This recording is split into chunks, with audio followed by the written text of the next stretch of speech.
आज की वीडियो से शुरू हो रही है दुर्गा सप्तशती पाठ श्रृंखला।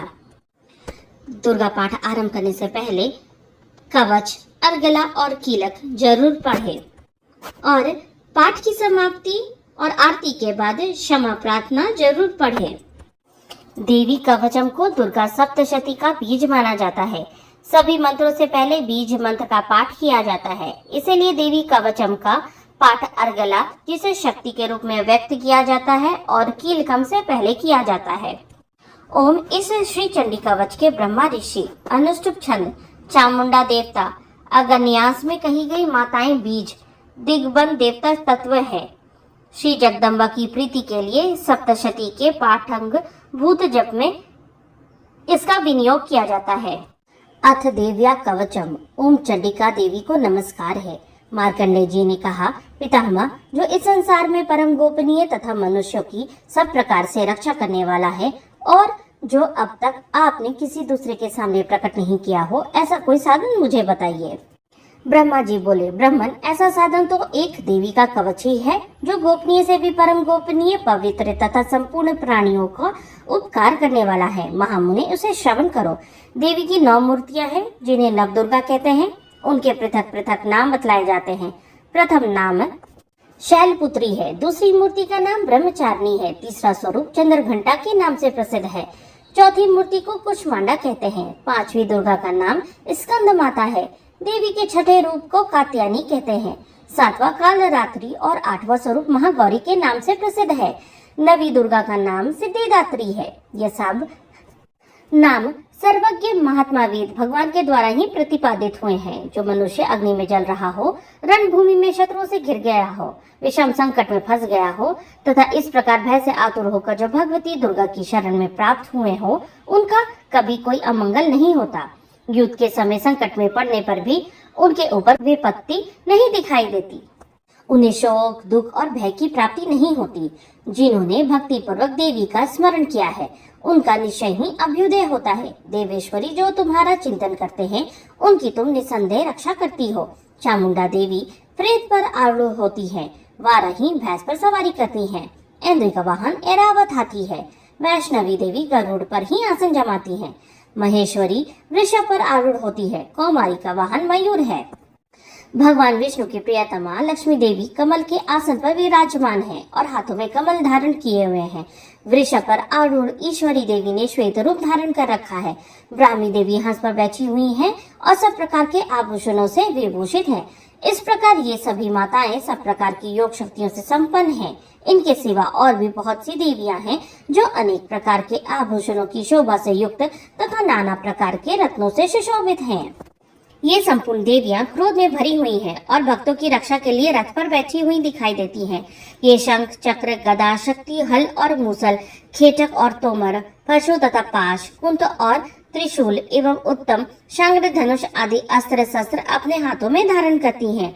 दैत्यों के शरीर का नाश करना, भक्तों को अभयदान देना और देवताओं का कल्याण करना, यही उनके शस्त्र धारण करने का उद्देश्य है। कवच आरंभ करने से पहले इस प्रकार प्रार्थना करनी चाहिए। महान रौद्र रूप, अत्यंत घोर पराक्रम, महान बल और महान उत्साह वाली देवी, तुम महान भय का नाश करने वाली हो। तुम्हें नमस्कार है। तुम्हारी ओर देखना भी कठिन है। शत्रुओं का भय बढ़ाने वाली जगदम्बिके मेरी रक्षा करो। पूर्व दिशा में ऐन्द्री मेरी रक्षा करे। अग्निकोण में अग्नि शक्ति, दक्षिण दिशा में वाराही तथा नैऋत्य कोण में खड्गधानी मेरी रक्षा करे। पश्चिम दिशा में वारुणी और वायव्य कोण में मृग पर सवारी करने वाली देवी मेरी रक्षा करे। उत्तर दिशा में कौमारी और ईशान कोण में शूलधानी देवी रक्षा करे। ब्राह्मणी, तुम ऊपर की ओर से मेरी रक्षा करो और वैष्णवी देवी नीचे की ओर से मेरी रक्षा करे। इसी प्रकार शव को अपना वाहन बनाने वाली चामुंडा देवी 10 दिशाओं से मेरी रक्षा करे। जया आगे से और विजया पीछे की ओर से मेरी रक्षा करे। वाम भाग में अजिता और दक्षिण भाग में अपराजिता रक्षा करे। उद्योतनी शिखा की रक्षा करे। उमा मेरे मस्तक पर विराजमान होकर रक्षा करे। ललाट में मालाधारी रक्षा करे और यशस्विनी देवी मेरे भौहों का संरक्षण करे। भौहों के मध्य भाग में त्रिनेत्रा और नथुनों की यमघंटा देवी रक्षा करे। दोनों नेत्रों के मध्य भाग में शांखिनी और कानों में द्वारवासिनी रक्षा करे। कालिका देवी कपोलों की तथा भगवती शांकरी कानों के मूल भाग की रक्षा करे। नासिका में सुगंधा और ऊपर के होठ में चर्चिका देवी रक्षा करे। नीचे के होठ में अमृत कला तथा जिह्वा में सरस्वती देवी रक्षा करे। कौमारी दांतों की और चंडिका कंठ प्रदेश की रक्षा करे। चित्रघंटा गले की घाटी की और महामाया तालु में रहकर रक्षा करे। कामाक्षी ठोड़ी की और सर्वमंगला मेरी वाणी की रक्षा करे। भद्रकाली ग्रीवा में और धनुर्धरी पृष्ठवंश में रहकर रक्षा करे। कंठ के बाहरी भाग में नील ग्रीवा और कंठ के नली में नलकुबरी रक्षा करे। दोनों खंडों में खड़गनी और मेरी दोनों भुजाओं की वज्रधानी रक्षा करे। दोनों हाथों में दंडनी और अंगुलियों में अंबिका रक्षा करे। शूलेश्वरी नखों की रक्षा करे। कुलेश्वरी कुक्षी में रहकर रक्षा करे। महादेवी दोनों स्तनों की और शोक विनाशिनी देवी मन की रक्षा करे। ललिता देवी हृदय में और शूलधानी देवी उदर में रहकर रक्षा करे। नाभि में कामिनी और गुहे भाग में गुहेश्वरी रक्षा करे। पूतना और कामिका लिंग की और माहिष्वहिनी गुदा की रक्षा करे। भगवती कटी भाग में और विंध्यवासिनी घुटनों की रक्षा करे। संपूर्ण कामनाओं को देने वाली महाबला देवी दोनों पिंडलियों की रक्षा करे। नरसिंही दोनों घुटियों की रक्षा करे और तेजसी देवी दोनों चरणों के पृष्ठ भाग की रक्षा करे। श्री देवी पैरों के अंगुलियों में और तलवासिनी पैरों के तलुओं में रहकर रक्षा करे। अपनी दाढ़ों के कारण भयंकर दिखाई देने वाली दृश्य कराली देवी नखों की और ऊर्ध्वकेशनी देवी केशों की रक्षा करे। रोमावलियों के छिद्रों में कौबेरी और त्वचा की वागीश्वरी देवी रक्षा करे। पार्वती देवी रक्त मजा वसा मांस हड्डी और मेद की रक्षा करे। आंतों की कालरात्रि और पित्त की मुक्तेश्वरी देवी रक्षा करे। मूलाधार आदि कमल कोशों में पद्मावती देवी और कफ में चूड़ामणि देवी स्थित होकर रक्षा करे। नख के तेज की ज्वालामुखी रक्षा करे। जिसका किसी भी अस्त्र से भेदन नहीं हो सकता, वह अभेद्य देवी शरीर की समस्त संधियों में रहकर रक्षा करे। ब्राह्मणी आप मेरे वीर की रक्षा करे। छतेश्वरी छाया की तथा धर्म धारणी देवी मेरे अहंकार मन और बुद्धि की रक्षा करे। हाथ में वज्र धारण करने वाली वज्रहस्ता देवी मेरे प्राण अपान व्यान उदान और समान वायु की रक्षा करे। कल्याण से शोभित होने वाली भगवती कल्याण शोभना मेरी प्राण की रक्षा करे। रस रूप गंध शब्द और स्पर्श इन विषयों का अनुभव करते समय योगिनी देवी रक्षा करे तथा सत्वगुण रजोगुण और तमोगुण की सदा रक्षा नारायणी देवी करे। वाराही आयु की रक्षा करे। वैष्णवी धर्म की रक्षा करे तथा चक्रिणी देवी यश कीर्ति लक्ष्मी धन तथा विद्या की रक्षा करे। इंद्राणी आप मेरे गोत्र की रक्षा करे। चंडिके तुम मेरे पशुओं की रक्षा करो। महालक्ष्मी पुत्रों की रक्षा करे और भैरवी पत्नी की रक्षा करे। मेरे पथ की सुपथा तथा मार्ग की क्षेम करी रक्षा करे। राजा के दरबार में महालक्ष्मी रक्षा करे तथा सब ओर से व्याप्त रहने वाली विजया देवी संपूर्ण भयों से मेरी रक्षा करे। देवी जो स्थान कवच में नहीं कहा गया है अतएव रक्षा से रहित है, वह सब तुम्हारे द्वारा सुरक्षित हो, क्योंकि तुम विजयशालिनी और पाप नाशिनी हो।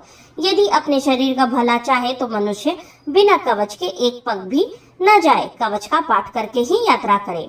कवच के द्वारा सब ओर से सुरक्षित मनुष्य जहाँ जहाँ भी जाता है वहाँ वहाँ उसे धन लाभ होता है तथा संपूर्ण कामनाओं की सिद्धि करने वाली विजय की प्राप्ति होती है। वह जिस जिस अभिष्ट वस्तुओं का चिंतन करता है उसको निश्चय ही प्राप्त कर लेता है। वह पुरुष इस पृथ्वी पर तुलना रहित महान ऐश्वर्य का भागी होता है। कवच से सुरक्षित मनुष्य निर्भय हो जाता है। युद्ध में उसकी पराजय नहीं होती तथा वह तीनों लोकों में पूजनीय होता है। देवी का यह कवच देवताओं के लिए भी दुर्लभ है। जो प्रतिदिन नियम पूर्वक तीनों संध्याओं के समय श्रद्धा के साथ इसका पाठ करता है उसे देवी कला प्राप्त होती है तथा वह तीनों लोकों में कहीं भी पराजित नहीं होता। इतना ही नहीं, वह अपमृत्यु से रहित हो 100 से अधिक वर्षों तक जीवित रहते हैं। मकरी चेचक और कोढ़ आदि उनकी संपूर्ण व्याधियां नष्ट हो जाती हैं। कनेर भांग अफीम धतूरे आदि का स्थावर विष, सांप और बिच्छू आदि के काटने से चढ़ा हुआ जंगम विष तथा अहीफेन और तेल के संयोग आदि से बनने वाला कृत्रिम विष, ये सभी प्रकार के विष दूर हो जाते हैं, उनका कोई असर नहीं होता। इस पृथ्वी पर मारण मोहन आदि जितने भी अभिचारिक प्रयोग होते हैं तथा इस प्रकार के जितने मंत्र यंत्र होते हैं वे सब इस कवच को हृदय में धारण कर लेने पर उस मनुष्य को देखते ही नष्ट हो जाते हैं।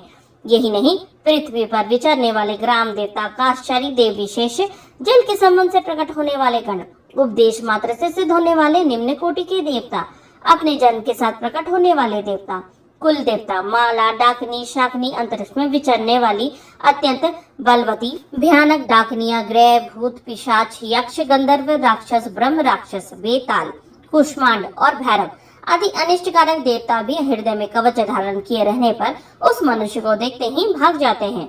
कवचधारी पुरुष को राजा से सम्मान वृद्धि प्राप्त होती है। यह कवच मनुष्य की तेज की वृद्धि करने वाला है और उत्तम है। कवच का पाठ करने वाला पुरुष अपनी कीर्ति से विभूषित भूतल पे अपने सुयश के साथ साथ वृद्धि को प्राप्त होता है। जो पहले कवच का पाठ करके उसके बाद सप्तशती चंडी का पाठ करता है, उसकी जब तक वन, पर्वत और कानों सहित या पृथ्वी टिकी रहती है, तब तक यहाँ पुत्र, पौत्र आदि संतान परंपरा बनी रहती है। फिर देह का अंत होने पर वह पुरुष भगवती महामाया के प्रसाद से उससे नित्य परम पद को प्राप्त होता है, जो देवताओं के लिए भी दुर्लभ है। वह सुंदर दिव्य रूप धारण करता है और कल्याण में शिव के साथ आनंद का भागी होता है। इति देव्या कवचम संपूर्णम।